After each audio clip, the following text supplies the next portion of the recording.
Hello' everyone, ভালনে আপোনালোকৰ? আশা কৰোঁ সকলোৰে ভালেই, মোৰো ভালেই দিয়ক। আৰু আজি এই ভিডিঅ'টো এটি মই বিশেষ কাৰণত বনালোঁ আৰু নাজানো এই ভিডিঅ'টো বনোৱাটো উচিত আছিলে নে নাই, বাট একচুৱেলি মই মোৰ নিজৰ মনৰ কথা প্ৰকাশ কৰিব খুজিছোঁ। আৰু ইয়াতে যদি কিবা ভুল ভ্ৰান্তি হয় তেন্তে আপোনালোকে আঙুলিয়াই দিব পাৰে, একো প্ৰব্লেম নাই। আৰু মই এটা বস্তু দাঙি ধৰিব বিচাৰিছোঁ যে আজিৰ সমাজত ল'ৰা ছোৱালীক প্ৰাইভেট ইনষ্টিটিউটত এডমিশ্যন দিয়াটো পেৰেণ্টছে প্ৰথম প্ৰিফাৰ কৰে, হয়নে? তো মই নিজেও প্ৰাইভেটত পঢ়িছোঁ 11-12লৈকে। তো সেইখিনিলৈকে বাৰু ঠিক আছে, সেইটো বহুতে বহুত ধৰণে লয়।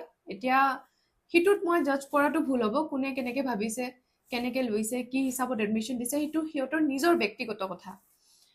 কিন্তু আকৌ বেলেগৰ ল'ৰা ছোৱালীয়ে যেতিয়া প্ৰাইভেটত চাকৰি পাইছে, সেই কথাটো আকৌ সিহঁতে একচেপ্ট কৰিব নোৱাৰে। সেই কথাষাৰহে মই বুজি নাপাওঁ, সেই ডিফাৰেঞ্চটো কিয়?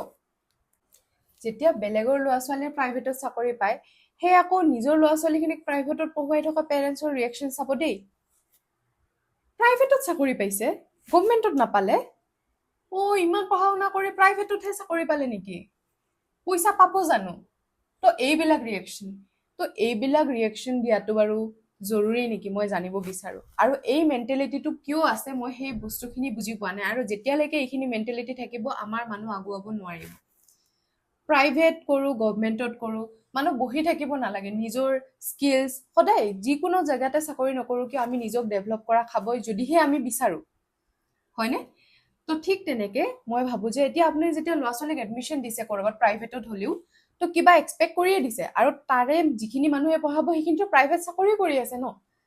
তো তেওঁলোকক আপোনালোকে যদি ভেলু নিদিয়ে তেন্তে কেনেকৈ হ'ব? তো এই কথাখিনি শুদ্ধ নে ভুল বাৰু মোক জনাবচোন।